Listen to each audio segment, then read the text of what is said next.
That's why in the introduction we can talk about briefly the importance of the literary sources of the ancient India, which talks about the giving an idea regarding the political, economic, cultural as well as the societal history or any other type of history that is there. Role of women. अब role of women में obviously what type of society? It was not a matriarchal society, it was a patriarchal society, right? Now this National Assembly started drafting a constitution, and then there was a development of the constitution, and then after constitution there was development of the National Convention. Instability, French Revolution के बाद उसे पता है, right? And that's why emerging as a strong leader. Preservation of the revolutionary idea, those came after the French Revolution. मतलब चल पहले से रहे थे, but they were actualized here.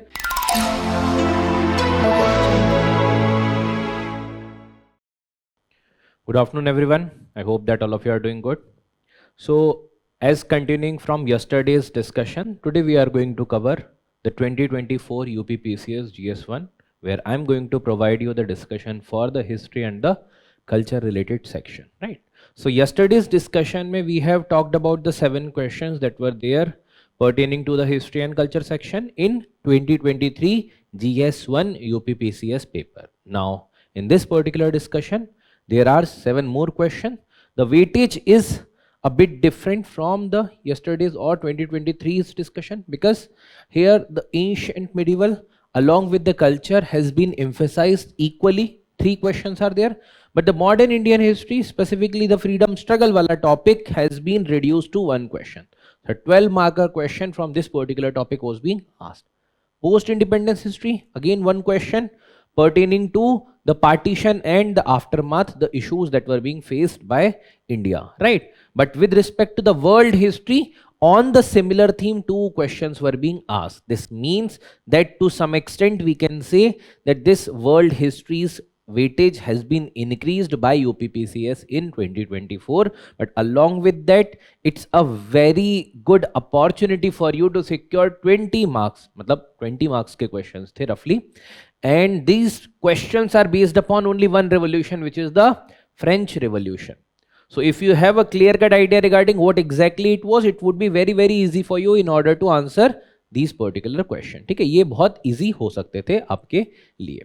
So now, as continuing from the previous discussion, let's start with the art and culture section first, along with the ancient one, and then we are going to talk about the manner where we have discussed yesterday also. In the same manner we are going to continue. So the first question is, introduce the literary sources for the study of ancient Indian history. 8 marks question, 125 words are the expectation from the side of UPPCS. Now read the question again. Introduce the literary sources. So the first keyword is the literary sources that you have to cover for the study of ancient Indian history. So you have to talk about the literary sources which talks about the study of the ancient Indian history. Now what you can do, you can briefly set your mind from the perspective of the time period of the ancient Indian history. Since it is talking about the ancient Indian history, roughly you can keep it to the point of the death of Harshvardhan, right? Or uske thoda beyond bhi hoga, so there is no much issue. You can include even from the Tamil history, you can even include from the northeastern parts of history, you can even include from the eastern parts history. So you can talk about those particular things which is having certain overlapping with the ancient and the medieval as well. That's also completely fine. But that gives an idea regarding the ancient Indian history. Means from those particular literary sources, we can deconstruct the ancient Indian history. Now we have to talk about the literary sources for what? We have to discuss about the literary sources for the ancient Indian history. That means the emphasis has to be given on the literary sources. So in the introduction part, we have to talk about the central theme of the question. And what is the central theme? This central theme is revolving around the literary sources. So this is going to be the central theme of question. So this theme ke around your answer has to be written. Introduction specifically has to be written, and then answer has to be written with the interrelation between the central theme and the asked wala aspect, which is you have to talk about the ancient Indian history को decode करने वाले literary sources. So when the question is specifically emphasizing upon the literary sources, the central theme is this, and that's why we have to talk about the introduction regarding the literary sources. Now, what are the different literary sources? The literature written by different people, even maybe anonymous also, but that particular literature is giving emphasis upon the ideas through which we can reconstruct our history, right? So simply, if we talk about the literature, there may be multiple type of literature. There is a religious literature also. Yesterday we had discussed about a question where we have specifically focused upon the Vedic literature. Wahan pe we had seen regarding the Samhitas, we have seen regarding the Brahmins, we have seen regarding the Aranyaks, we have talked about the Upanishads, we have also talked about the Vedangs, and apart from that we have also discussed about certain other things. So that can be the part of the religious literature. Now religion only, it's not like only Hinduism is there. So there are the Jaina literature that are there. There are Buddhist literatures are also there. There are many other type of literatures that are there, right? So different types of literatures are pertaining to this particular thing. Now, talking about the introduction of this particular question, you have to frame the introduction regarding how the literary sources are helping in order to construct the history of any specific time period. So you can talk briefly about the importance of literary sources. Now, what are the importance of the literary sources? It is about basically talking about the political history. It is giving an idea regarding the economic history of the time. It talks about the cultural history. It talks about the societal history. All these type of dimensions are being talked about. All these type of things are being talked about from the perspective of the ancient Indian history. So the literary sources are helping with respect to the reconstruction or basically understanding of your history. Now the time period has been provided as the ancient Indian history. That's why we can talk about the literature plays a very important role in order to understand the history of time and space, whether it is political, economic, cultural, or the social history or the societal history. We can also have an idea, or we can also focus upon that India की history के बारे में regarding the culture, tradition, the type of political system, regarding the different ages, we are able to know through the reconstruction or the specific mentioning of the history, or through the literary sources that are talking about the history. Clear hai? So regarding this you can talk about, because see, we are not quoting any specific literature related thing in the introduction, because the body has to talk about these things, right, based upon different aspects. That's why in the introduction we can talk about briefly the importance of the literary sources of the ancient India, which talks about the giving an idea regarding the political, economic, cultural, as well as the societal history or any other type of history that is there. Clear है? आप geographical भी include कर सकते हो. You can talk about the type of topographies it also mentions, right? Now, having discussed about that, now you have to talk about that what might be written in the body part of that particular answer. Now, the body part has to pertain regarding, or basically talk regarding that how literary sources are used for the study of the ancient Indian history. So you have to talk about the literary sources for the ancient Indian history. So we can divide the literary sources into multiple types. We can talk about the first, we can talk about the religious literatures.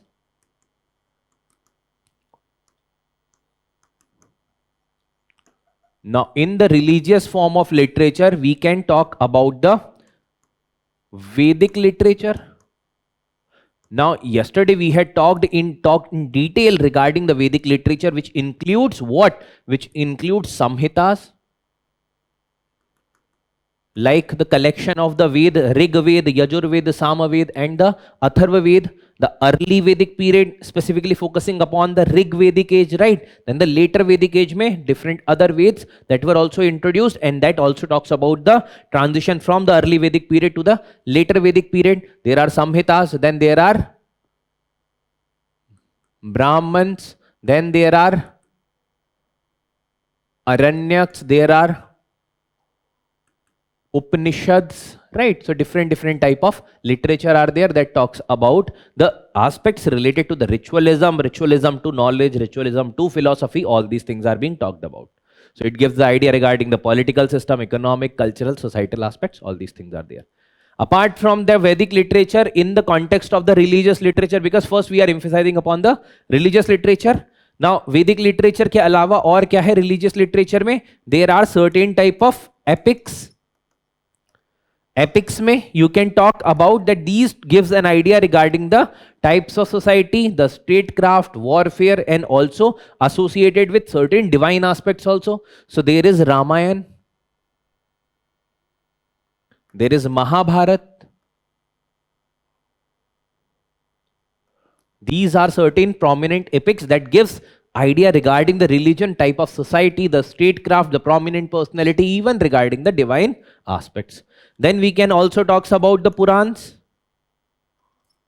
Now the Purans are basically the legends or the stories that gives an idea regarding the relation between the divinity and the statecraft. For example, there are relation between the Mauryans and the gods, then the Satvahana, and compare them with the gods, like certain things in order to give legitimacy to the rules. So for that there are Puranas are being done, right? So the Puranas during the Mauryan age, during the Satvahana age, during the Gupta age, right? The Puranas were being written.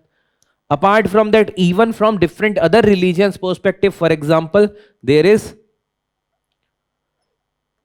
Buddhist literature in the form of the Jataka story. There were 3 Pitakas, for example, the Sutta Pitak, Vinay Pitak, and the Abhidhamma Pitak, right? Then there is the Jaina literature in the form of the Ang. So there are 12 Ang that are there in the Jaina literature. There are Agams that are there with respect to the Jaina literature, right? So these are certain religious literature. Now see, when you are going to write the answer 8 marks ka 125 words ka, you can give the heading religious literature, first Vedic literature, Samhitas, Brahman, Aranyaks, Upanishad. इतना ही लिखोगे बहुत है. Epics, give the example. Purans, give the example. Buddhist, Jain literature, give the example. In this way, you can rationalize the number of words. See, if this would have been 12 marker, तो वहाँ पर थोड़ा और scope था. You could have explained briefly. But then right now, you can give the keyword and the example. Now, the second type of literature that may be there is the secular literature. And see, every time we have to talk about those things which are helping in reconstruction of the history. यहाँ पर time period क्या है? Ancient Indian history. So the secular literature, now in the secular literature, you know that there are many such scholars, there are many such court poets, there are many such personalities who have written extensively regarding the statecraft, regarding the biographies, regarding the time and space, regarding the conditionalities that are being prevail at that point of time, right? And those things are giving an idea in order to reconstruct the history. Now देखो, this can be a apt possibility कि भाई whoever is writing, if that may be the court poet या फिर उनका कोई रिश्तेदार है, if there is any associated personality, chances are very high that the exaggeration may be there. But the point is that if you are having that particular literature and if you are trying to relate it with those particular personalities या फिर जो कुछ architecture मिलते हैं या कोई art form मिलते हैं, you can relate them and then reconstruct the history. So secular literature के कॉन्टेक्स्ट में with respect to the statecraft के कॉन्टेक्स्ट में it was the Kautilya's Arthashastra, then Kamandak's नीति सार,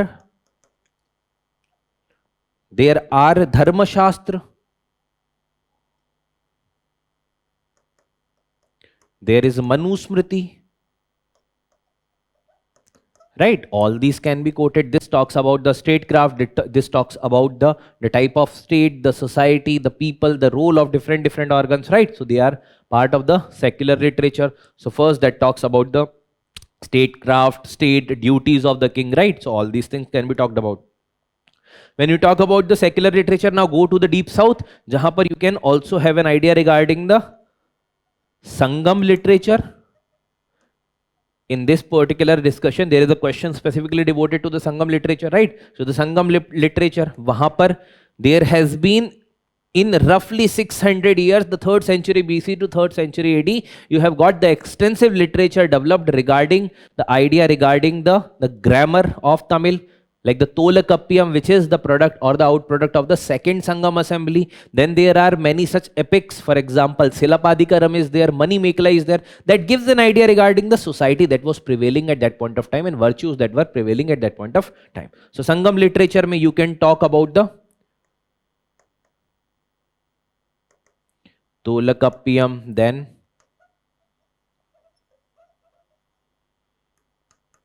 Silapadikaram, Mani Mekalai, etc. Right? Apart from the Sangam literature, you can also talk about certain biographies. Now, biographies are basically written regarding certain prominent personalities. So, for example, there is Harsh, who was a prominent ruler of ruling the dynasty, which is Pushyabhuti dynasty in the Thanesar region, right? So there was basically Harsh Charit written by Banabhat.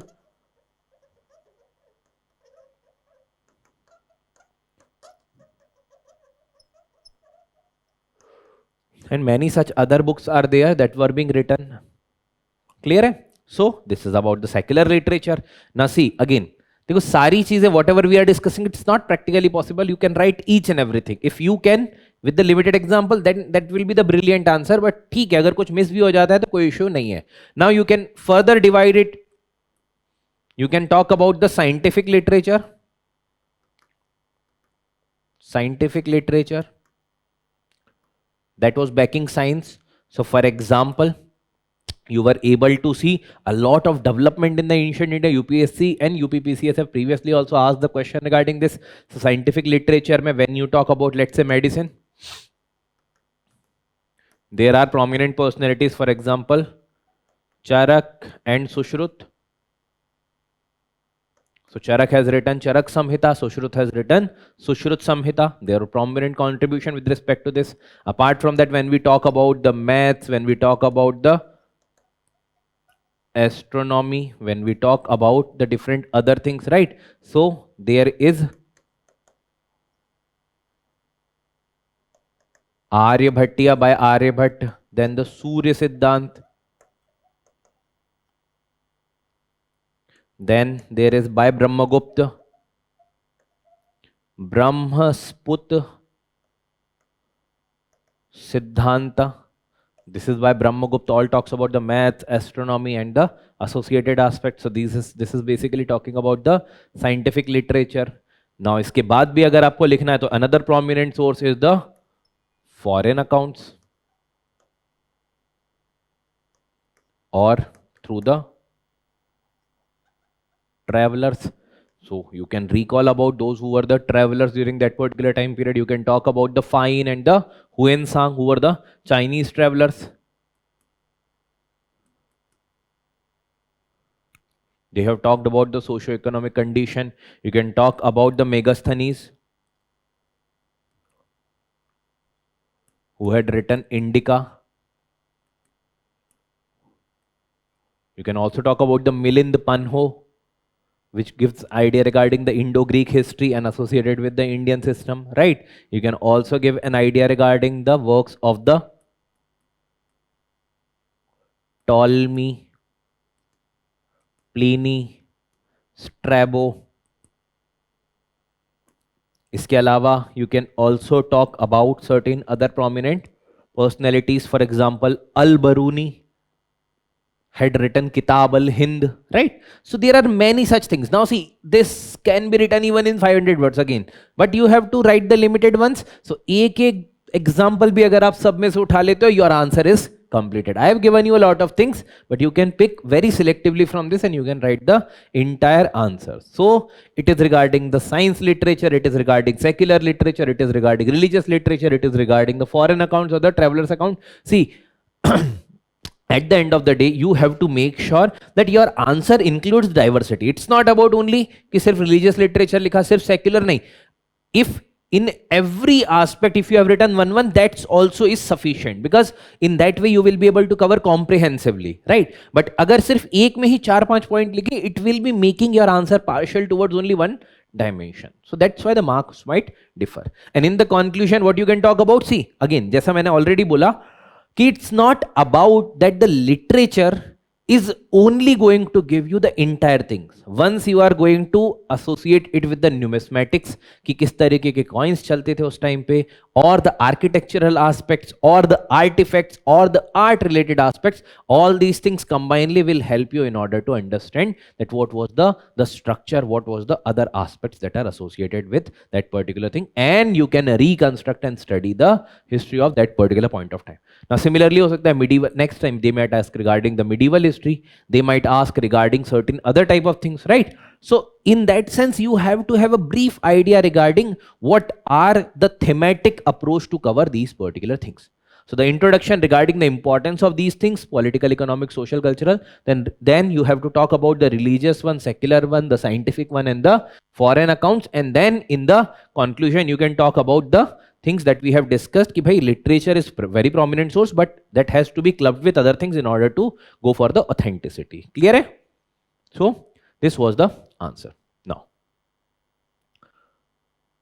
so you can see religious literature, secular one, scientific, medical, technical literature, foreign accounts. These are the things that you can cover. Okay. Next question. Question number 6. Describe the main characteristics of the Indian culture. Now see, this is to some extent I would say is a overlapping between society and culture, because देखो again it was asked at the 6th number, तो कहीं ना कहीं this is also being made as the part of society. So this is asking regarding Indian culture from the perspective of the society. But yes, we have taken this as a part of the Indian culture के बारे में question पूछा है. Now, very simple yet very important question that is going to test your understanding with respect to the Indian culture. What it is asking? It is asking about the Indian culture. But what? It is asking about the main characteristics of the Indian culture. What is being emphasized? Indian culture. So, in the introduction, you have to address this particular central theme, which is the Indian culture. Now, around this particular central theme, you have to give an idea regarding what Indian culture is all about. So, you can give an idea regarding the extent of Indian culture. So, you can give an idea that roughly 5,000 years of rich culture. Or you can talk about the time period, for example, since the IVC till today. Living culture hai, that had changed also, but at the same time there is continuity also. So there is continuity and change with respect to the Indian culture. So you can talk about any these things which is going to highlight regarding what are the main characteristics of the Indian culture. So uska importance dikhane ke liye the thing that you can talk about in the introduction. You can talk about the rich heritage or rich culture from the time period of IVC to the Vedic age to the present, right? You can also talk about roughly 5,000 years ka rich heritage, rich culture that gives an entire aspect of the cultural assimilation also, that gives an idea regarding the cultural continuity also, that also gives an idea regarding the cultural integration also, that also gives an idea regarding the tolerance, that also gives an idea regarding the multiculturalism. All these things are being emphasized. Now, having discussed about the central theme, now you have to describe the main characteristics of the Indian culture, the main characteristics one, right? So first such characteristic of the Indian culture can be that there is continuity in the Indian culture along with change. So the Indian culture is not exactly like that was being followed before the IVC or during the IVC time period or during the Vedic time period, but that has also incorporated certain prominent things. For example, nature worship still we are doing. So there is continuity also. So for example, continuity ke context mein nature worship, there is still mother goddess. We are still worshipping the linga and the yoni worship that is still being followed. So all these things are continuity, but change that is as per the modern aspects.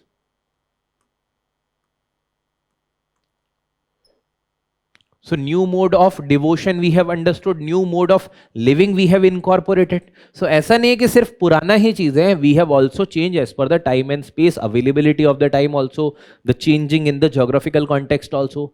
Regarding all these things, there is a continuity and the change that is being observed. Clear है? The second important characteristic of the Indian culture is what you are right now assuming that should be incorporated in this particular aspect, which is the beauty of the Indian culture, which is the unity in diversity. So we can talk about the unity in diversity. What is this? So simply the unity in diversity means we know that at going from one place to roughly 100 kilometer or 50 kilometer, you will be observing that there is a change of culture, change of language, change of tradition. When you go from the northern part of country to the southern part of country, there is the complete change of the traditions and customs, but still there is a unity that is binding India into one form, right? And that particular unity is obviously in observance of that particular diversity. For example, if we have to substantiate this argument, India is the only land जहां से इतने सारे religions निकले. For example, it is the land of birth of Hinduism. It has also given birth to Buddhism. It has also given birth to Jainism. It has also given birth to Sikhism. इसके अलावा many such religions got flourished or those flourished in India. No religious persecution has been observed for those particular minority communities. For example, Zoroastrians, for example, Jews, those were being persecuted at different parts of the world, but that were basically became part of the Indian civilization. So it is basically the birth and protection. And that's why you are able to see that there is no such thing like there is only one religion or one culture that is thriving. All these religions are thriving in India, right? Along with that, we have also ensured that those who are coming from outside, those should also be integrated into the Indian society. So that particular thing is there. So unity and diversity ke alawa, you can also talk about the tolerance towards the outsiders. That was also there. Next thing, you can talk about the assimilation.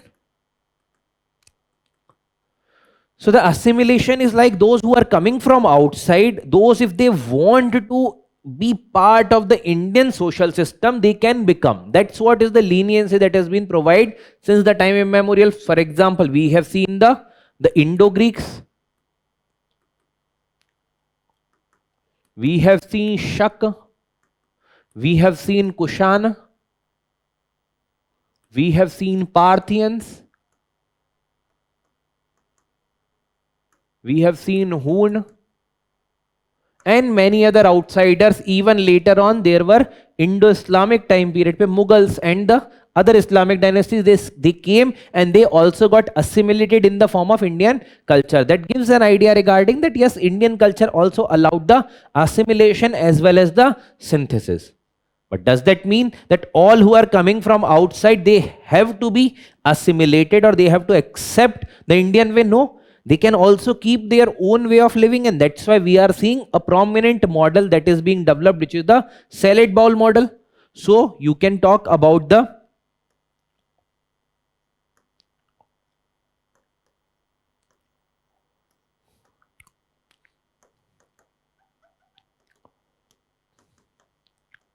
keeping distinct identity under one roof. So this was also one such thing, one such main characteristic of the Indian culture, that we allowed people to ensure they are accepting and also ensuring that they should keep or they should be able to govern by their own set of practices. Right. So for that, obviously the tolerance or the religious tolerance, that also paved a very important role, right? So that is also there. Then we can talk about the spiritualism and materialism coexistence. So Indian culture is in such a way that is there that provides the spiritualism or materialism ka coexistence. For example, we do have the Vedic literature,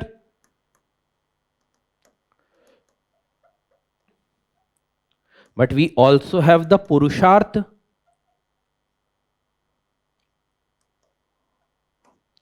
Along with that, we also have the basic aspect regarding the dharma, arth, kama, moksha, where we are talking about that even if the material desires, we are not rejecting. So we are not promoting, मतलब ऐसा नहीं है कि promote नहीं कर रहे हैं. So there are the dharma, arth, kama, moksha, that is also there, and along with that we are also going for the ritualism. We are also supporting the spiritualism. So दोनों ही चीजें coexist करती है India में.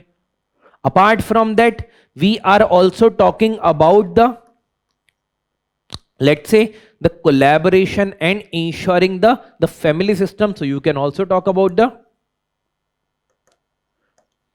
family system of India. So there is collaboration, there has been the value system, there is joint family. All these things could have been quoted over here. So basically Indian culture के context में when you talk about, it is a multicultural society. So in the introduction you have talked about the characteristics of Indian culture developed over a period of time, IVC till today, continuity and change. You can talk about the multicultural society, right? All these things can be part of this. Then you can talk about there is continuity and change, there is unity and diversity, and in that tolerance can be there. The Hinduism, Buddhism, Jainism, Sikhism, all these things birth and flourished over here. Then the tolerance in the form of the salad bowl model, also keeping the distinct identity in the one under the one roof. Then the assimilation of different specific dynasties who are foreign invaders, came from different parts of the world and then settled in India. Then along with that, the spiritualism, materialism, the values like tolerance, the values like, let's say, the family system, collaboration, the value system, the joint family system, all these things are there. Along with that, we are also propagating the values like sarva dharma sambhav.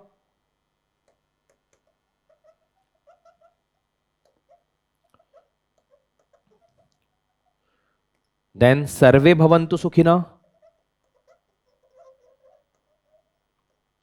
Means we are not talking about any specific individual only. We are talking about that there should be existence of different people under one roof. So sarva dharma sambhav, sarve bhavantu sukhina, right? And also talking about the values like vasudhaiva kutumbakam.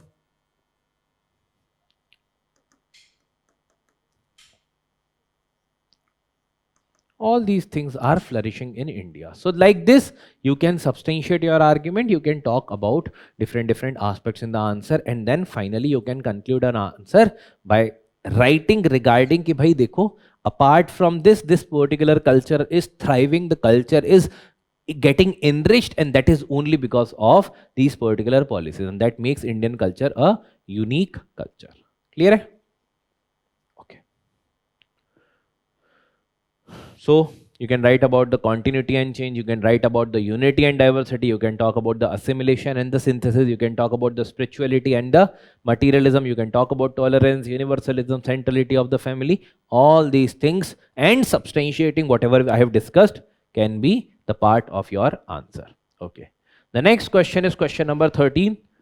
What are the main features of the Sangam period culture? Again, the question emphasizes on the culture, but this time it is talking about the Sangama period. That is specifically giving an idea that what are the main features of the Sangam period culture. That means which particular time period has to be highlighted. It is the Sangam period. Now, assuming that by this time you might have already got a clarity कि क्या central theme होती है किसी question में, that is the main theme regarding which the question is being asked. और features किसके पूछे? संगम period के. That means obviously the Sangam period is the central theme. So you have to give an idea and you have to talk about that what are the basic features of the Sangam period culture, right? So you can talk about the Sangam period as the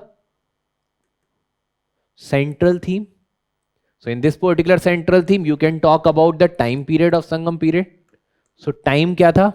Roughly 3rd century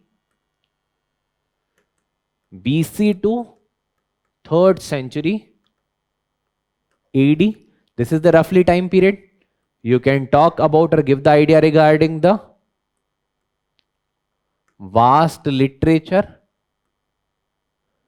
from the perspective of polity, economy, society, even from different other perspective, this particular literature has been developed. So the Sangam literature is basically became part of that.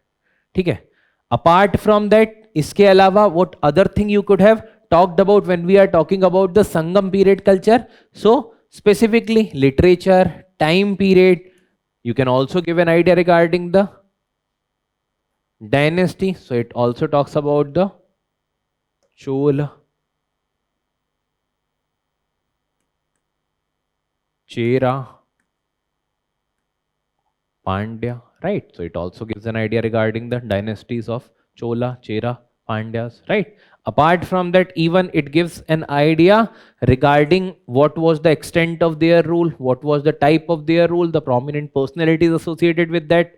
Okay, so all these things it talks about. So in detail, we are going to talk about it in the features, but any of these things can be picked and you can write about that these are the part of the Sangam period culture ka introduction. Now you have to give an idea regarding the main feature ki what are the main features of the Sangam period literature, right? So what are the main features of the Sangam period literature that you are going to now talk about?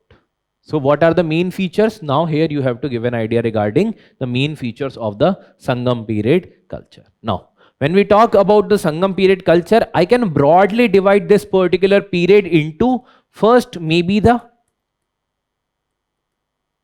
poetic culture or the culture related to the literature which I can identify from the type of development that had been seen in the form of three Sangams जो हुए. First second third. First Sangam was being presided by Agastyar, जहां पर कोई एक surviving text नहीं बचा. Second Sangam में it was Tolkappiyam written by Tolakappiyar, which gives an idea regarding the history, which gives an idea regarding the society, which gives an idea regarding polity, and that was the only surviving text. So I got to know from that the poetic culture and the literature. Other than the Tolakappiyam, there is Silapadikaram, which is an epic. There is Mani Mekalai, there is Pattu Pattu, there is Ittu Togai, right? So all these are the literary aspects that are available that gives an idea regarding the poetic culture. Now the poetic culture या फिर literary aspects बात करते हैं कुछ values या virtues की, because we are talking about the features, so it gives an idea regarding the poetic culture. Now in that particular poetic culture, it talks about the values and virtues of that particular time period. So what are those particular values? So it gives an idea regarding the values.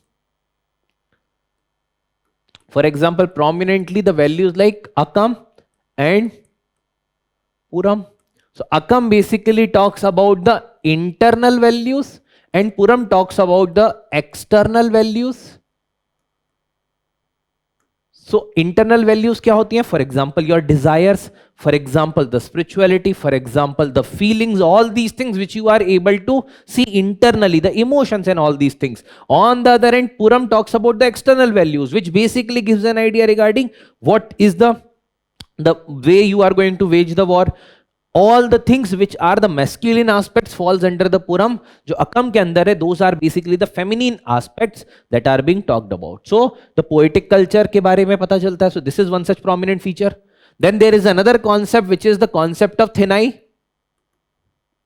Thinai basically talks about the complex mosaic of these particular things की जहां पर ये मिलते हैं Akam and Puram, and they gives an idea regarding a lot of things. For example, the type of geographies or the type of topography of different parts. For example, अगर हम बात करें तो generally if you talk about the geographical region, you say this is a mountainous region, this is a desert region, this is a coastal region, this is a agricultural land, this is a pastoral land, right? So the Thinai concept also talks about the division of land into 5 parts.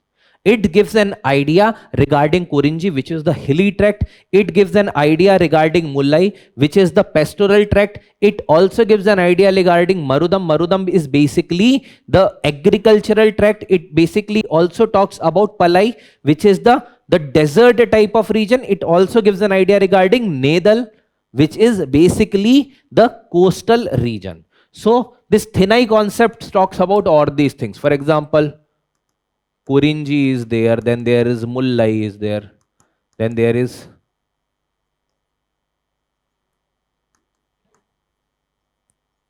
Nedal is there, then there is Pallai. So all these regions are associated with specific type of geography, specific type of DT. तो इनकी geography अलग है, they are based upon the, all these are based upon the geography. Then the DTs are also different. Occupations are also different. अब suppose करो, one who is at the agricultural tract, obviously he will not do fishing. One who is at the coastal region, obviously he is not going to do the agricultural activity. The one who is at the pastoral lands, obviously वो वहां पर fishing नहीं करेंगे, वो वहां पर चरवाही करेंगे, right? So all these things are there. So these are being highlighted. This is also one such feature that the tradition and the Sangam culture talks about these particular features. So this is the poetic and the literary culture. Then next we can talk about the social culture or the society. Gives an idea regarding the social culture. Now in the social culture, what do you think, what might be the part of this? For example, the segregation of society.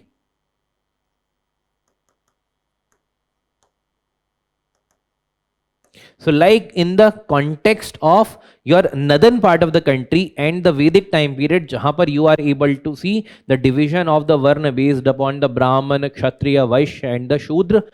There is, in the context of the Sangam literature also, there is Anthanar, there is Arasar, then there is Vanigar and the Velalar.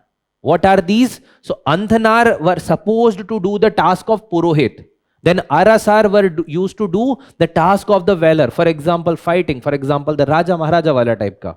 ठीक है. Then there is Vanigar, Vaniya, right? So they were the traders, they were the merchants, and also then Velalar who were the acting as to some extent like the peasant or these type of works. Apart from that, when you talk about society, obviously the role of women also has to be discussed, right? So role of women. Ab role of women mein obviously what type of society? It was not a matriarchal society, it was a patriarchal society, right? So patriarchal society mein it is supposed to give the special privilege to the men, but aisa nahi hai ki women were getting oppressed all the time. So women were also getting to some extent certain type of privileges, right? So in the context of literature, in the context of poetry, in the context of different other aspects, then there was also the context of the mothers who were like sending their child to the warfare, and then these were the basically heroic mother, right? So those particular things were also there. In the context of society, you are also able to see the religious aspects.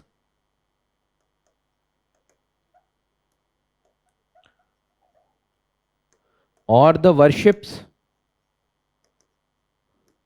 right? So religious aspects या worship में, it is also the god worship, it is also the human worship. For example, with respect to the worships and the convergence of the women, there is a prominent personality known as Kannagi, who is being revered as one who has maintained the chastity or basically your मतलब uphold किया the ultimate womanhood, right?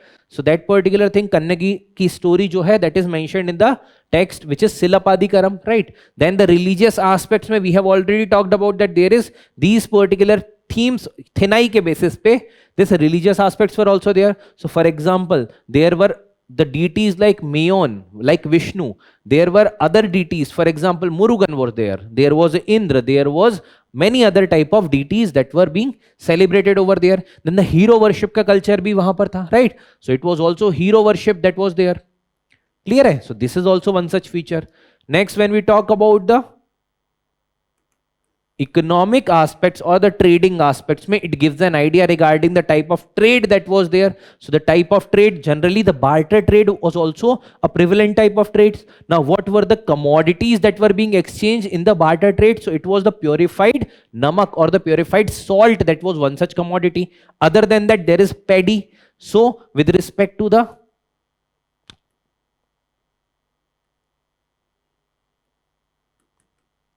barter trade mein, there is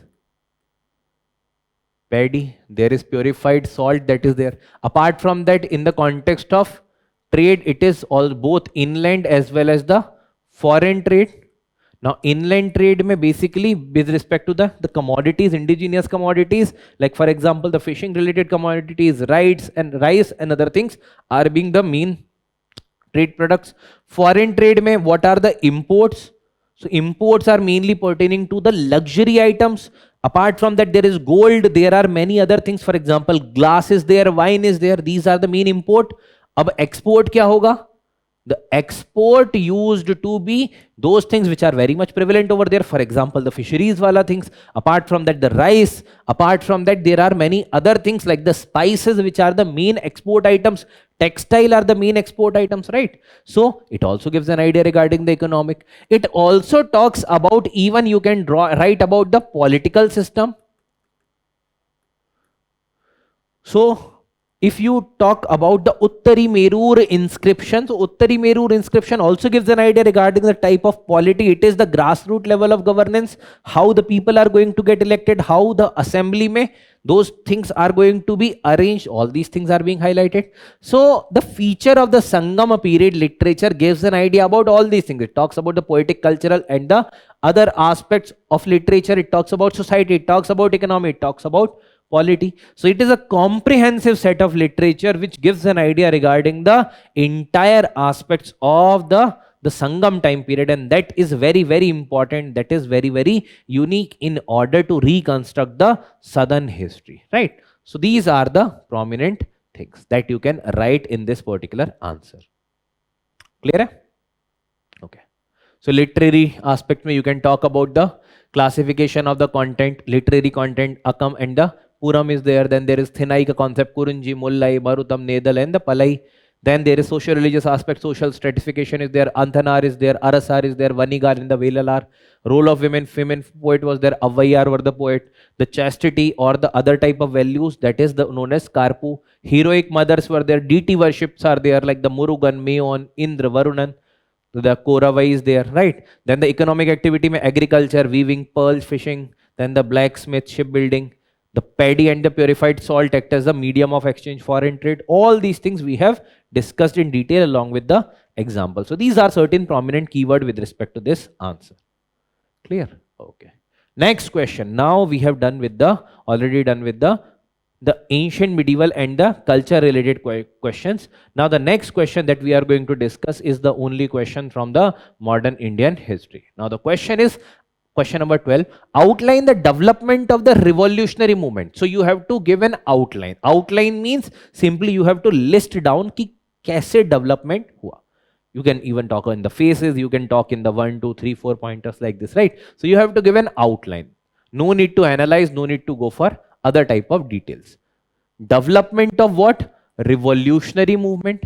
Now revolutionary movement where? Revolutionary movement in the region of Bengal. Now you have to strictly limit yourself to the revolutionary movement, and revolutionary movement where? In the Bengal. Now what is the central theme of this particular question? Central theme is the revolutionary movement in Bengal. So this is the central theme. Now when we are talking about this particular central theme, that means our answer should start from here. Our answer should talk specifically about those things in the very beginning which are pertaining to the central theme, and here it is the revolutionary movement in Bengal. So you can give an idea that the Bengal was the, in general, Bengal was the hub of all these type of intellectual activism or basically the political, economic, social activism, and that led to make it as a center for the development of revolutionary nationalism also in India. You can give an idea that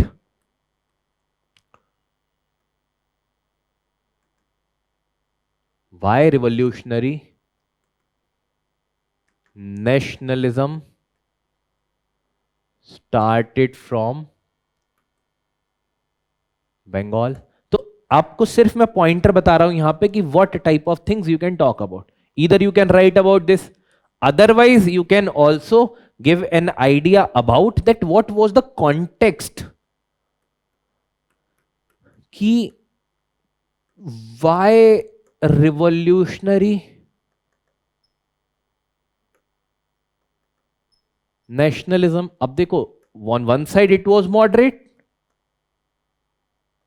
On the other side, it was the extremist. Then why there was a need felt in order to go for the revolutionary form of nationalism? So कुछ तो ऐसी जरूरतें रही होंगी, right? There must be certain type of the compulsion at the end of those people who eventually went for the revolutionary form of nationalism, right? And obviously there were certain scenarios that were getting developed. For example, already we have seen that there was rise of nationalism at this point of time. तो Indian National Congress बनने के बाद से after 1885 there was a sense of the political unity that was being observed in country. Other than that if we talk about already the moderates were functioning, but now moderates की जो policy है that were not giving that much dividend, and hence the need was felt in order to go for a better approach in order to take direct British government in the confrontation, and that's why they were disillusioned with the moderates or extremists को after the Swadeshi movement to some extent we can say it was failed to achieve its object, and after the Swadeshi movement extremist faction को ही गायब कर दिया गया.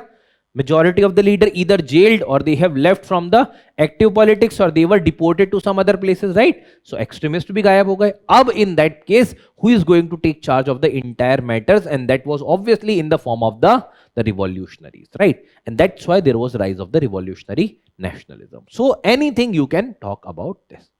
Now, when you talk about the outline for the development of the revolutionary movement, you can make it in the two phases. For example, there was phase 1, which is before NCM, and then there was phase 2, which is after NCM. Now, if we talk about the phase 1 before NCM, so roughly we can say 1905 से 1917 तक का time period, which was before the arrival of Gandhi ji in the active political spectrum in India. Yahan time period tak phase 1 was active. Now the phase 1 means the revolutionary nationalism emphasizing upon the individual heroic activities. So this phase 1 was characterized by the individual heroic activities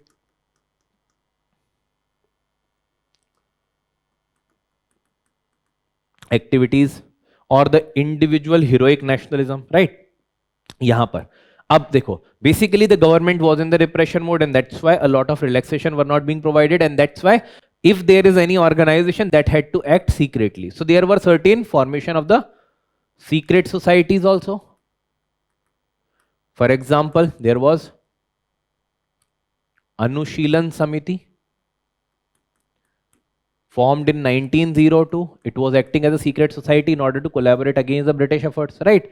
Then there was in this organization only Anushilan Samiti, there was another faction which was going for direct revolutionary actions against the government or revolutionary overthrowing of the government. That particular group was known as the Yugantar group.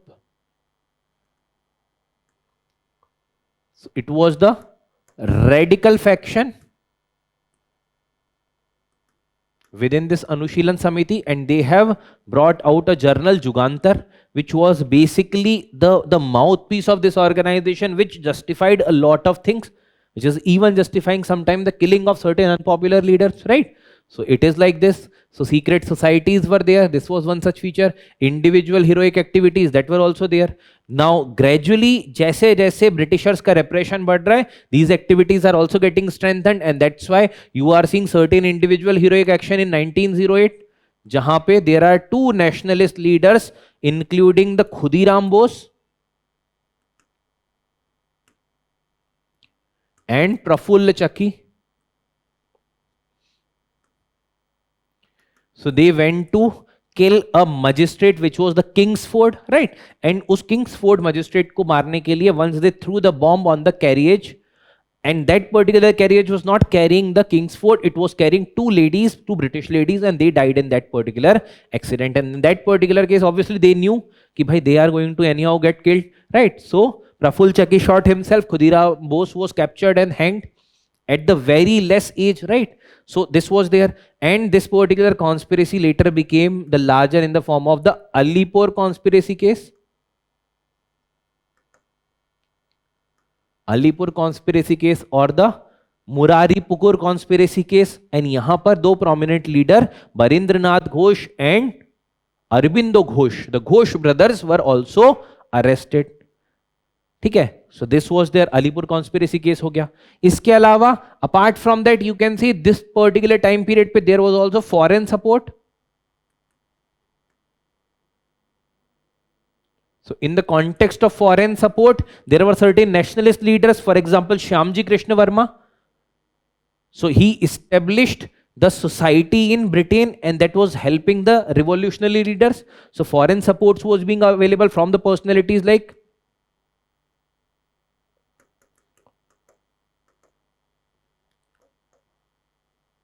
Shyamji Krishna Verma.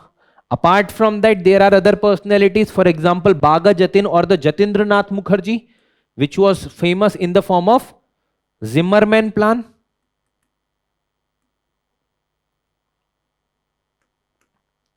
Or it was basically the Indo-German conspiracy plot during World War II. Sorry, World War I, right? So Zimmermann Plan. So it was basically to integrate कि Germany का support ले in order to get the arms and ammunition in order to revolutionary overthrow the British government. So by the Jatindranath Mukherjee, also known as Bhaga Jatin, but then that particular plot was foiled and then eventually he was arrested. Apart from that, you can also talk about if you have to talk about the Gadar movement or the Gadar party, right? So this particular revolutionary movement that was there before the First World War or during this particular time period, which can be considered as the phase 1.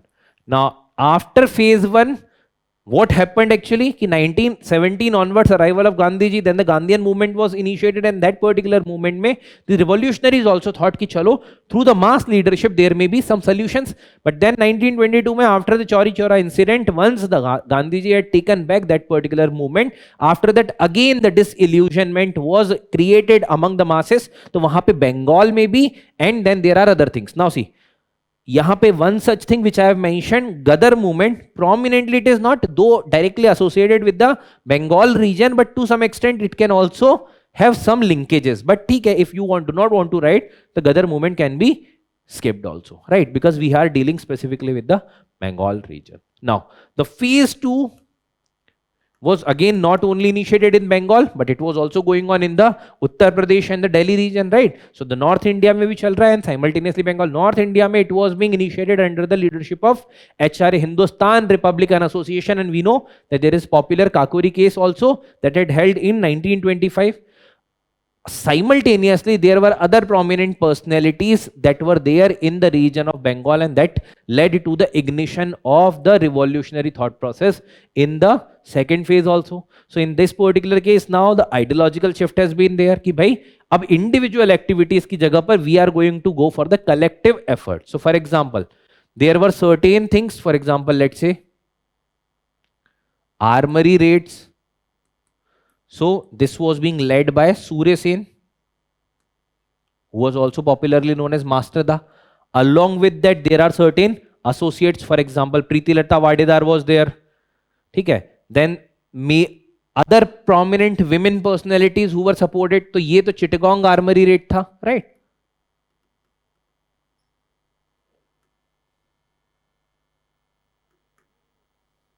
Along with that, there are many women. So women contribution also increased at this point of time. This women contribution was being led by Preeti Lata Vadedar, then Shanti Ghosh, then Suniti Chaudhary,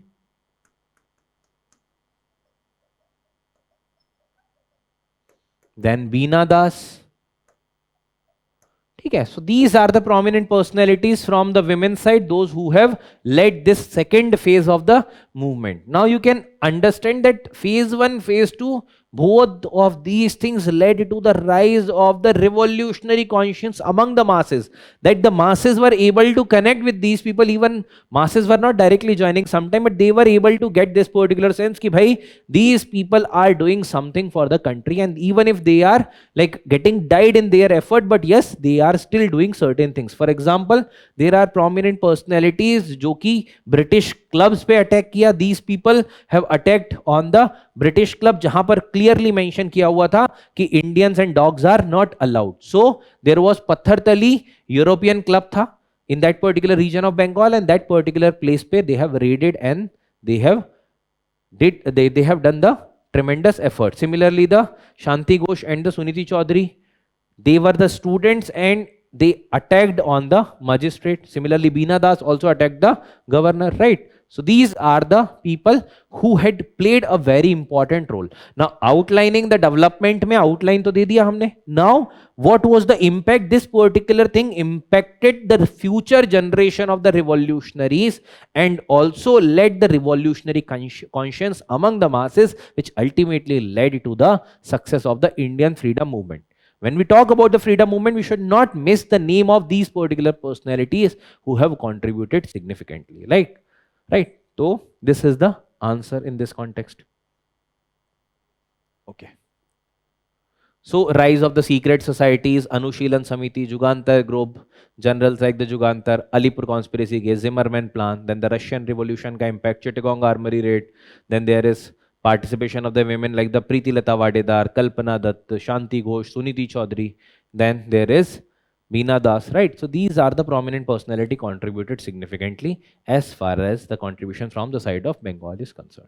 Next is give an account of the challenges faced by India immediately after the independence. So now this particular question is from the perspective of the post-independence India. Now see, give an account of, you have to give an account, means you have to give an idea, you have to state the facts, you have to state the things which are associated with this. Challenges faced by, you have to elaborate, you have to give an account, you have to detail about the challenges that were being faced by India. India के द्वारा जो challenge face किए गए immediately after independence, means post independence India में what were the basic challenges that were being faced. Now when we have to talk about what were the challenges, let's understand the chronology of the events that were there and along with the prioritization. Now see, once there was partition of India, there were certain series of events, and those particular events we can fit in this particular answer. Question is being asked regarding after the independence, means post independence India. So we can talk briefly about the central theme, which is the post independence India में challenges क्या है. You have to write challenges about what? Just after independence. So the independence is basically, or the post independence time period is basically the central theme. And when this is the central theme, this is basically going to talk about that at what cost we have got the freedom. So the freedom came with a lot of issues. It was the social issues, it was the economic issues, it was the migration, it was the chaos, it was mass killing that led to a lot of chaos and the anarchical situation that India was having at the time period of the independence. So you can talk about the situation prevailing during independence. Now the independence came with partition, there was migration, there was mass killing,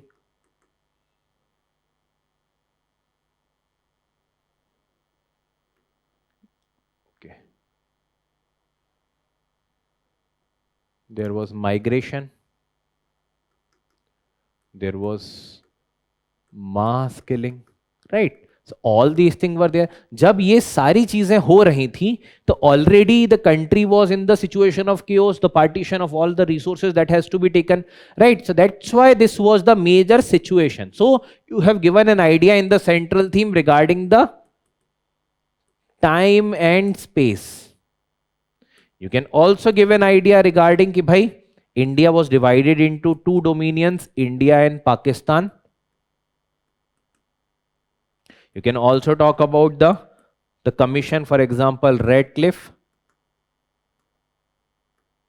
commission, right, regarding boundary commission.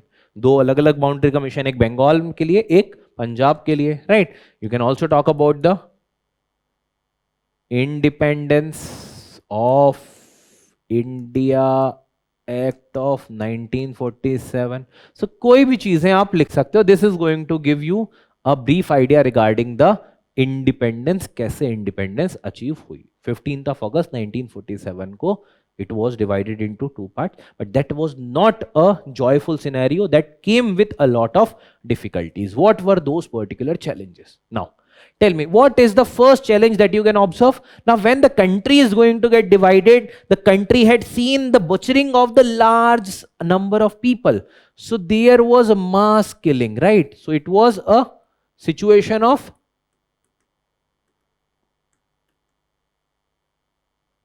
and persecution. So mass killing and persecution हुआ. Now in that particular partition के बाद जब mass killing और persecution हुआ, that partition came with the bloodshed. And here if I give you a data, it was more than 10 million. It is greater than 10 million people who had to migrate. And out of that, more than 1 million plus who were killed.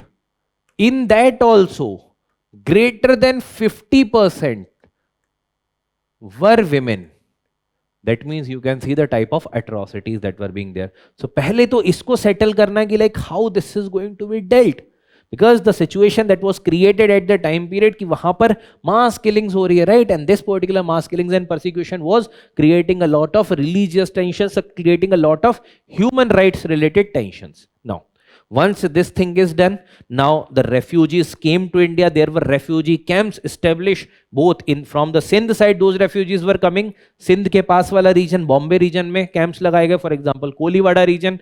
In the northern part of the country, the Kurukshetra, Karnal, Delhi, इस region के आसपास, there were a large number of the refugee camps that were being established. So next task was to ensure the rehabilitation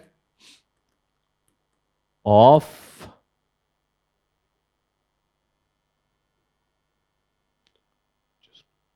rehabilitation of refugees.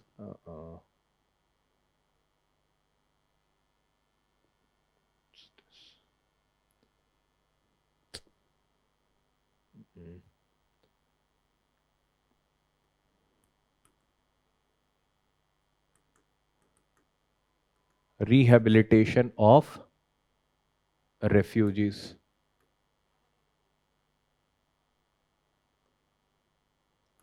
तो rehabilitation किया गया refugees का. Now there were large number of camps that were being set up. They were distributed with land. For example, there are prominent personalities like that time ICS officer Sardar Tarlok Singh, who was heading the rehabilitation secretariat. He did certain innovation. He provided two prominent measures, including the standard A-cut and the graded cut. You just read about that, what these particular measures were. Through this, the rehabilitation and the land related settlement was being done. Now, iske alawa, when we are talking about the independence, now at this point of time, there were certain states which are still pending to be integrated in India. There was the states like the Junagadh. So the integration of princely states.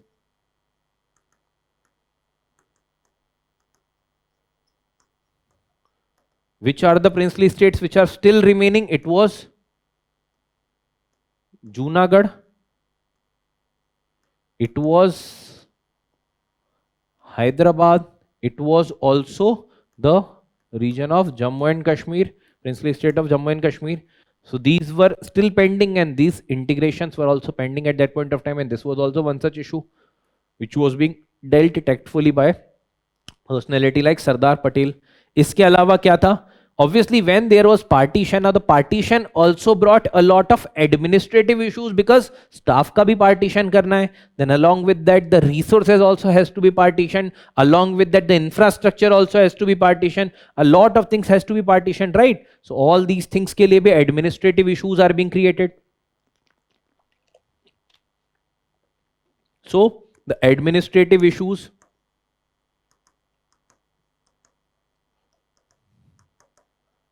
So administrative issues in the form of the division of resources. Okay, now this was not only limited to civil, it was also for the armed forces and many other things, right? So administrative issues bhi the. Iske alawa, what was the other challenge? It was the backward state of economy.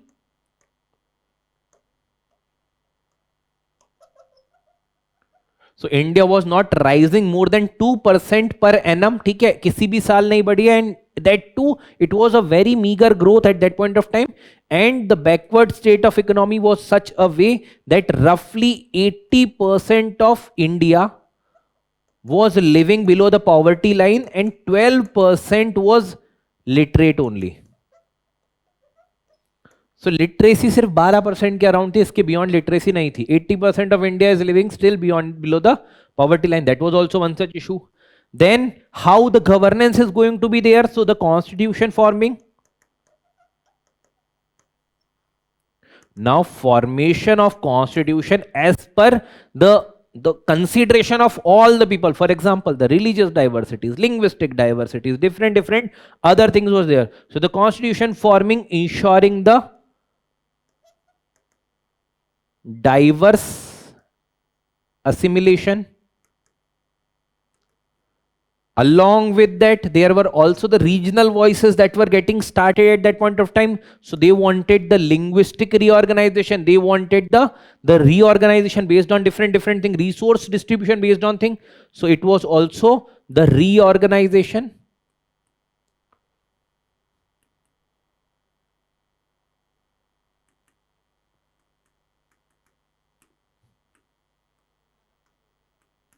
So reorganization of states was also one such major issue. So that reorganization related voices were started. For example, Madras se Andhra speaking region ko alag karo, right? So these voices were also there.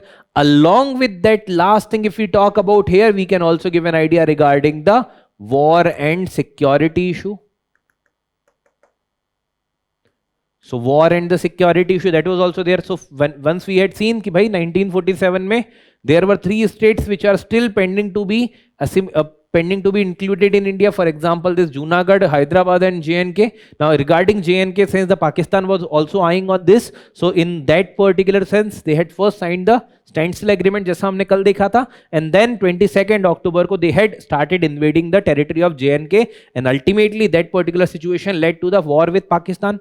So a lot of resources also got wasted over there. So these were certain situations that were arriving at the time period जब हम independent हुए. So these are the challenges just after independence. So we have given already an account of that. But despite that, India's resilience, India's commitment, the efforts of the freedom fighter and those who are the former of the constitution along with the Indian masses led to the robust economy and ensuring the comprehensive development post independence. We can write like this in the conclusion, जो कि reflect करता है कि after that what kind of progress we have made. So mass killing and persecution or the post partition issues, then the rehabilitation of the refugees camps, land settlement, integration of the princely states, administrative convenience wale issues, the backward state of economy and the education, the constitution forming, reorganization of state and the war. These are certain things which are very important in order to understand that what kind of socio-economic scenario we were having at the time period of the independence. And this is going to give a very clear idea about your thought process, that what kind of clear personality you are in this specific context. ठीक है? Clear है? Okay. So partition and communal violence, refugee rehabilitation, princely states का integration, administrative disruption, economic backwardness, constitution, political consolidation, social and the regional tension and security. These are certain key terms or the headers जिसके साथ आप लिख सकते हो. Okay, so now there are two more questions remaining that are pertaining to the topic of world history. Both are on the topic of what? The French Revolution and the associated aspect. Question number 3, 8 marks का question है. Napoleon was the son of the revolution. Explain. ठीक है? So Napoleon, Leon भी लिख सकते हो, Napoleon जैसा भी लिखा हो. This is a question. Then obviously you can go with this. Now, Napoleon was the son of the revolution. Explain. Now, you have to write about this, that how the Napoleon was the out product of the revolution, which was the French Revolution, how he grew in that, and how whatever he has done was the out product of the French Revolution. Means Napoleon kaise bana, Napoleon the Great kaise bana? Because of the French Revolution, because French Revolution have provided him the terms, conditions, all the type of thought process जो कि उस समय चल रही थी, and that led him to become the superhero emerging out of the French Revolution. Now, for this, in order to understand that, see, first let's talk about why French Revolution was there. So it was because of the multifaceted issues. It was because of the enlightenment wala thinkers. For example, there were the thinkers जो कि हम next question में बात करेंगे, like the Locke, ठीक है, John Locke था. Then there was Rousseau, there was Voltaire, there was Montesquieu, there were many other philosophers who have talked about different things. The John Locke have talked about the theory of natural rights कि भाई right to life, liberty and property should be there with each and everyone. Even state can't take. So जो state उसको prevent कर रहा है to have those particular rights, that means that particular state is not a just state. You can overthrow that state. The revolution can be there.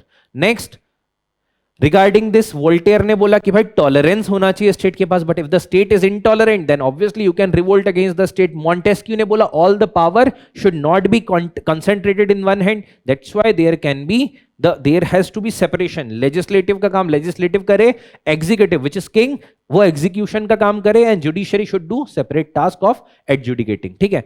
Along with that, there were economic crises, there were food shortage, there were high inflation, unemployment, the development of the ideas like the liberty, equality, fraternity, right?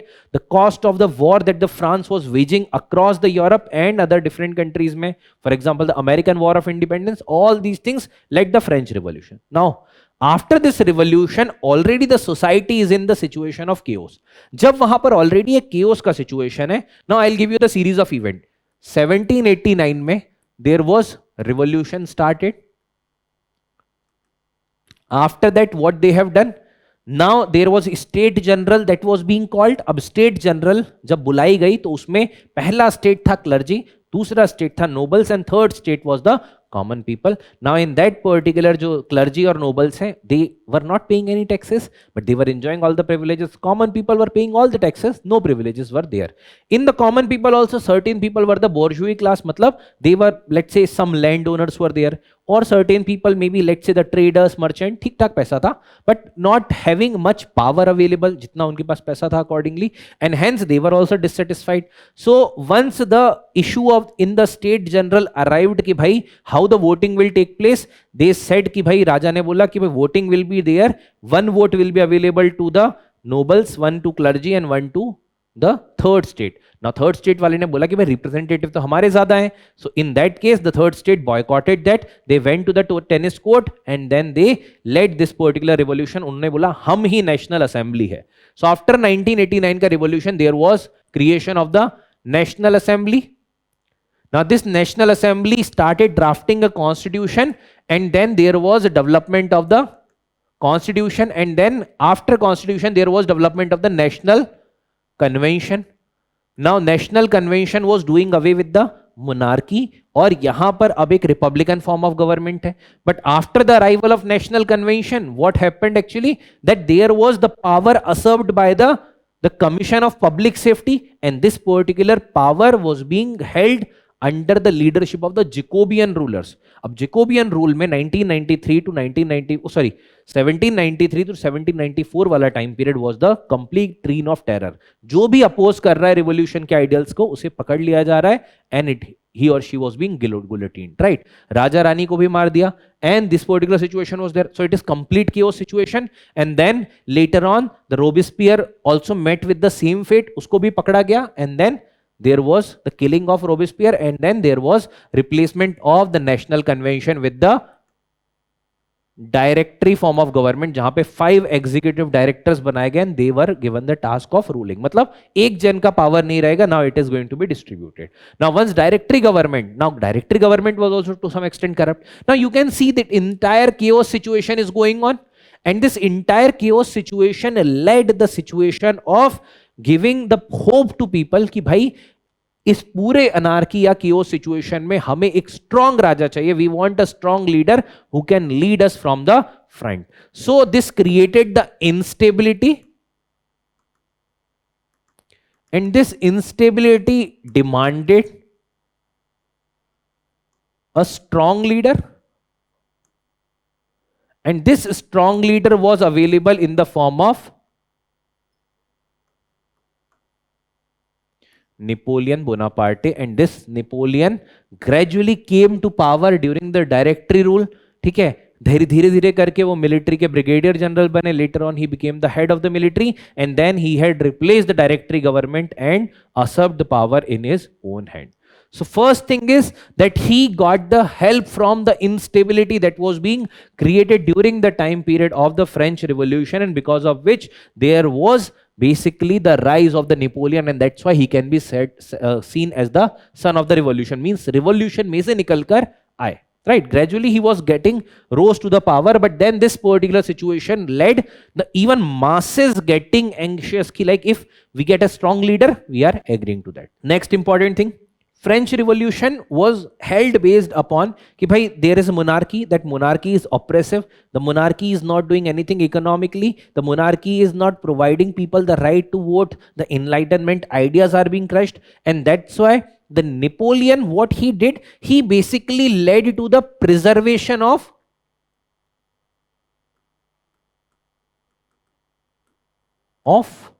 revolutionary ideas. So what was the idea of revolution? Idea of revolution was liberty, equality, fraternity,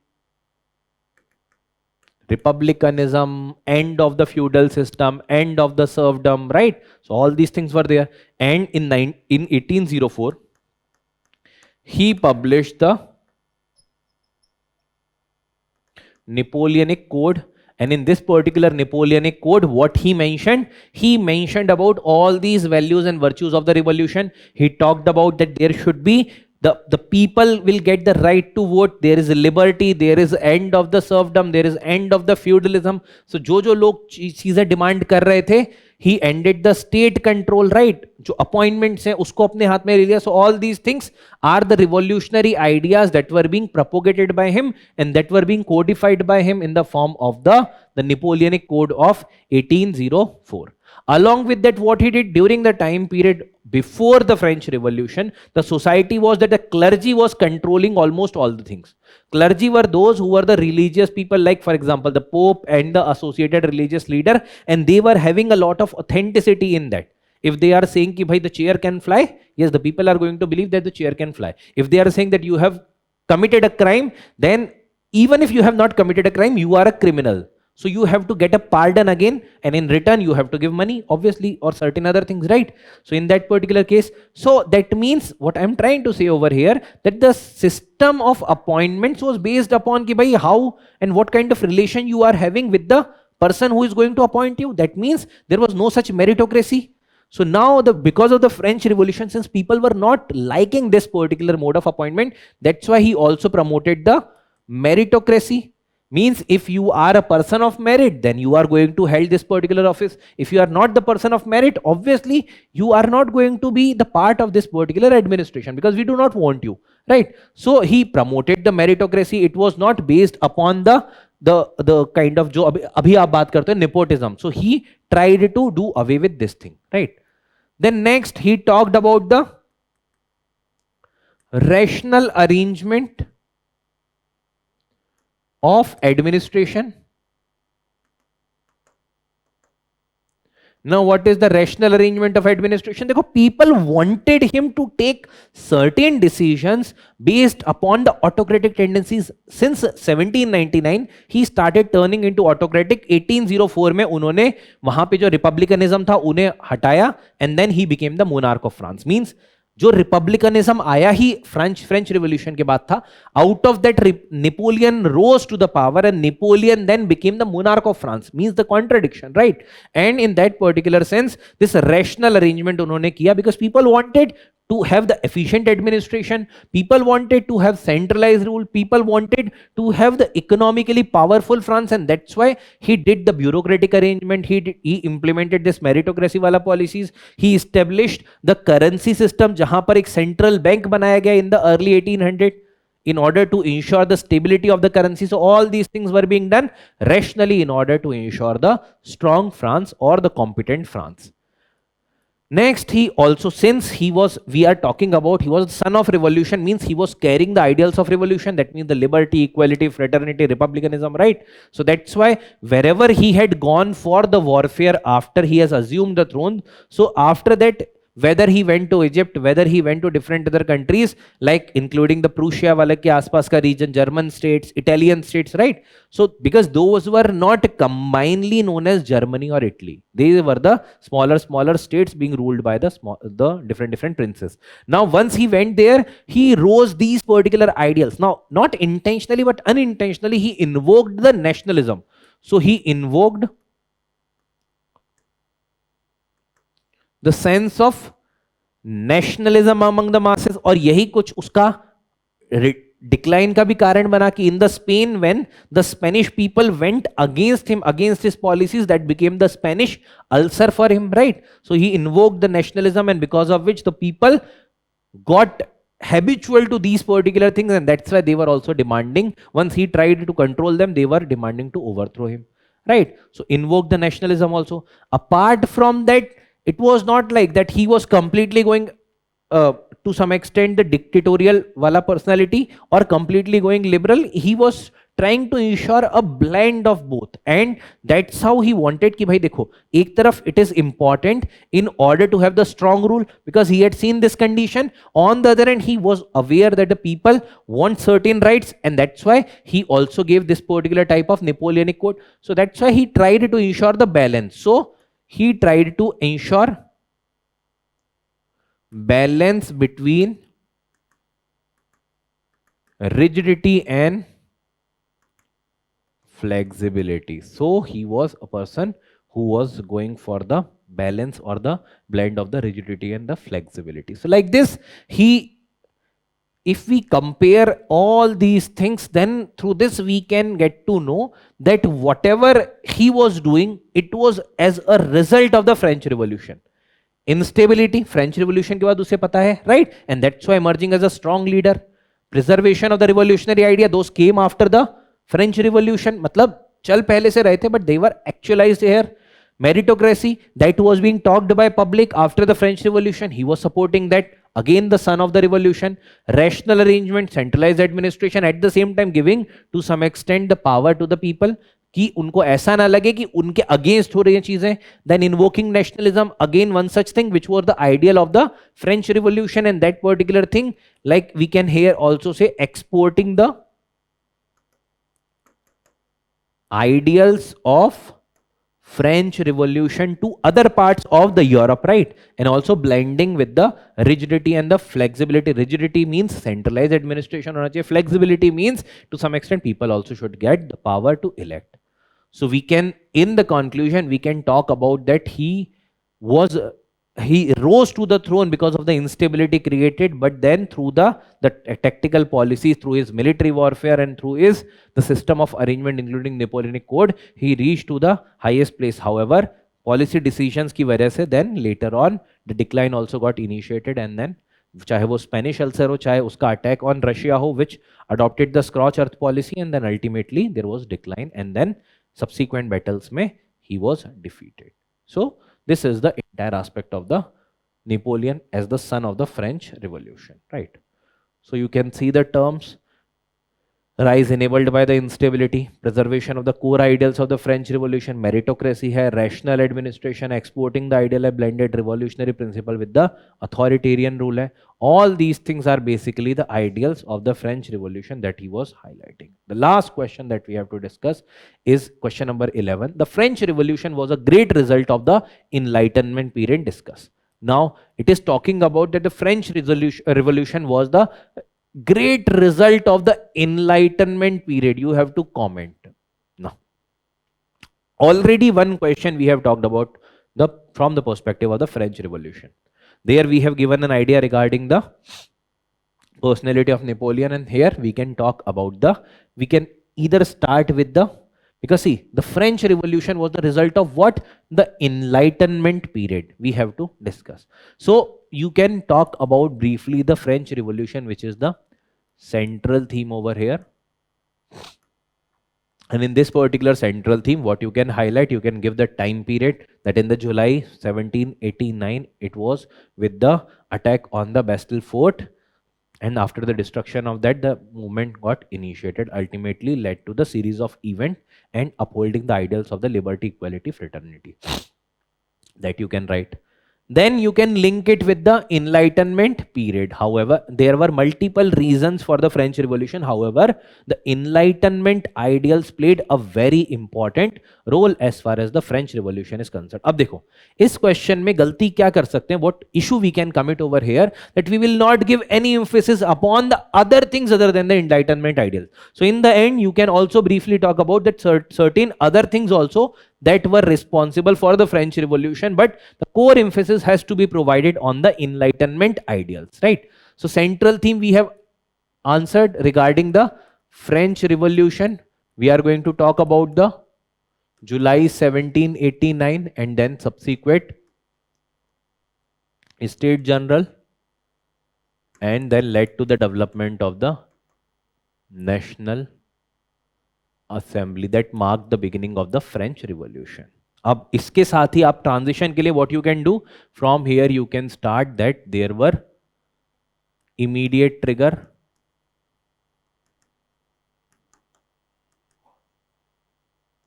what was the immediate trigger? The food and the inflation wala issue, but then there was the fuel that was being provided by the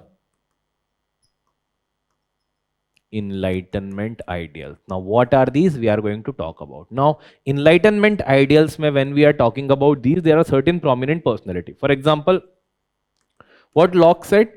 Locke talked about the natural right, the theory of natural right, जहां पे वो बोलता है right to life, liberty and property. Then we can talk about Rousseau. Rousseau talk about the theory of social contract. He said कि भाई देखो, it is a contract between the people and the government. It's not like कि there is something divine and divine has given power. No, it is the contract between the people and the ruler. Who has elected that ruler? It is the people. If people want, tomorrow they can remove that, because it is because of the social contract. We have accepted that particular person as a ruler. So he talked about the social contract theory. Then there are other people, for example, Montesquieu. Montesquieu talked about the separation of power. He said कि भाई legislative, executive, judiciary, if all the power is with one only, then it is going to create the situation of anarchy, and that's why there should be separation of power. So it is being said by Montesquieu. Then next is being talked about by Voltaire.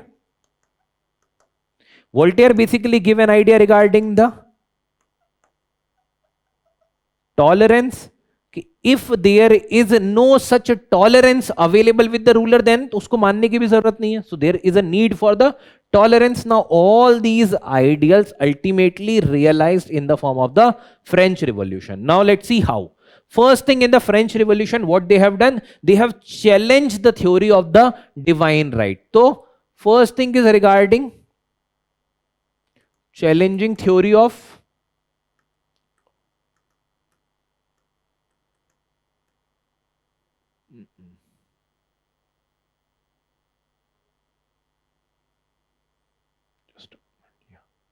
challenging the theory of divine right.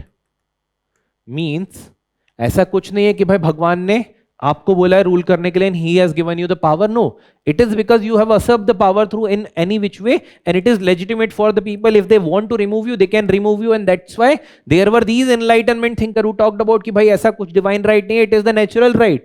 The all men are born free. They have the freedom available since the birth, and you can't like chain them, right? So that's there. Rousseau also said regarding the social contract. So this divine rights ka theory was challenged, and that's why the attack was against the monarchy. Then what were the core principles?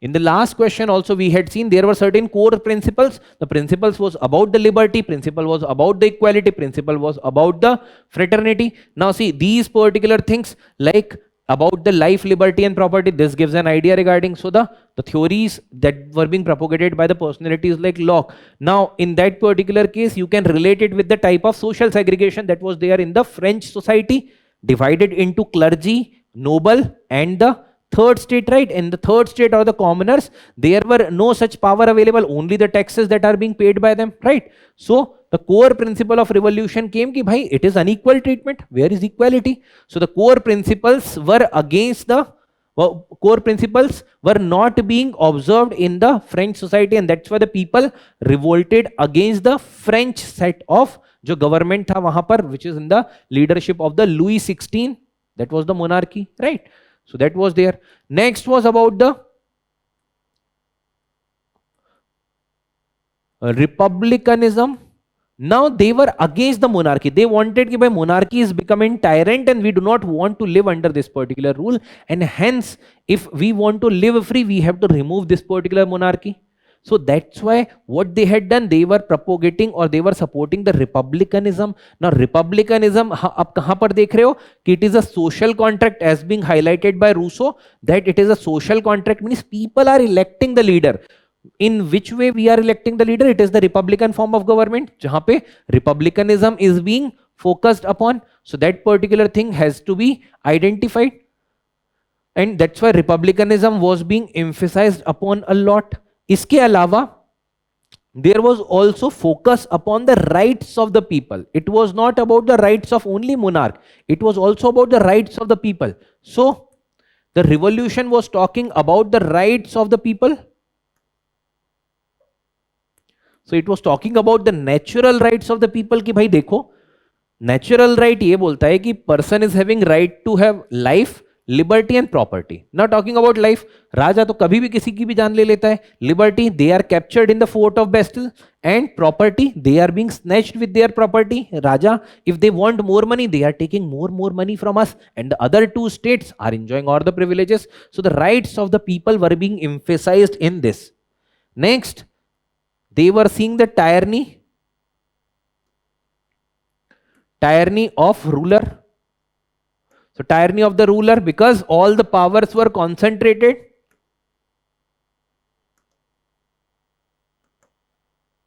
in one hand, and that's why based upon the Montesquieu's theory of the separation of power, it talked about that the tyranny of the ruler should be removed and that should be separated. Ruler का काम है सिर्फ आप execute करो. There should be legislative which will be going to legislate about that, and there should be judiciary.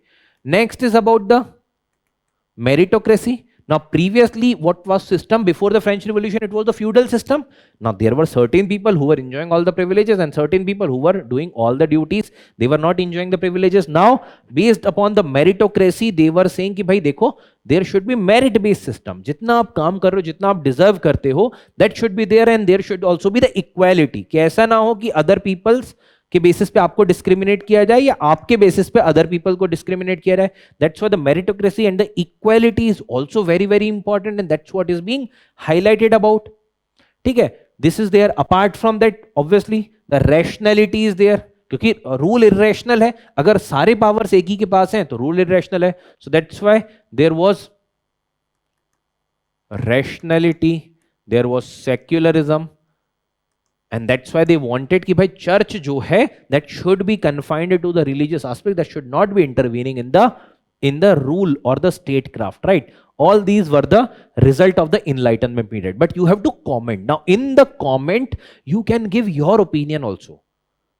ठीक है, तो in that case you can talk about like, however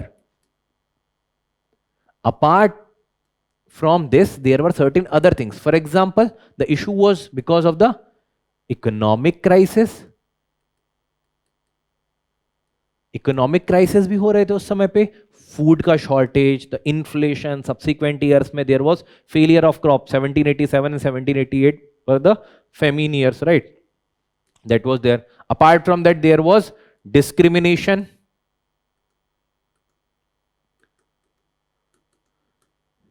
in state general. That was also one such reason. Apart from that, there was also the war expenditure that the France has waged upon different countries, and France became part of that 7-year global war ho, ya American Revolution, or everywhere the France was involved, right? Tax related inequality, that the tax had to be paid by only third state, the first and second states are enjoying all the privileges, and that's why these things are there. And hence you can also talk about that these were also the reasons jis wajah se revolt hua hai. Not only the enlightenment, yes, the enlightenment ideas are very prominent one.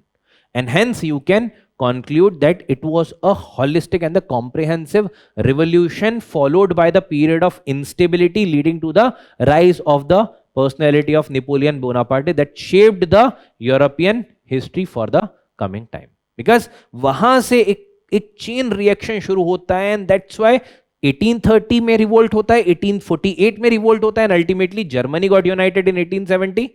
Then Italy also got united, and all these things led to the emergence of nationalism. So the Napoleon and the French Revolution was mainly responsible for the rise of nationalism in the different parts of the world, including Europe. ठीक है? So this is the way in which you can write. So 5-6 point, and along with that 2-3 criticism. अब इसमें से 3-4 भी लिख देते हो, and यहाँ पर 1-2 point with respect to criticism. That's also make your answer comparatively fine and good to look. ठीक है? So yeah. So the challenging the theory of divine rights of the king, core philosophical values, John Locke, Montesquieu, Rousseau, Voltaire, then republicanism, declaration of the rights, equality, meritocracy, rationality, secularism, and the non-ideological catalyst, fiscal collapse, socio-economic distress, tax-related inequality. All these are the pointers that you can talk about. Okay. So with this, we have completed the discussion of the history and culture section, which is from the perspective of GS1, 2023 UPPCS and 2024 UPPCS. Now, maybe next time we will meet for the IR related discussions also. I hope that whatever you have got from these particular discussions, if you are watching it sincerely, you might be noting it down also. That is going to eventually help you a lot. I'll clearly say and say with authority that it is going to eventually help you a lot. First thing, you have got the trend. Second thing, you have got certain additional content. Third thing, you have also got to learn about like how to write the answer in the precise manner. And this is definitely going to help you with respect to the upcoming examination. Okay, so we'll meet again. Thank you everyone. Have a great day.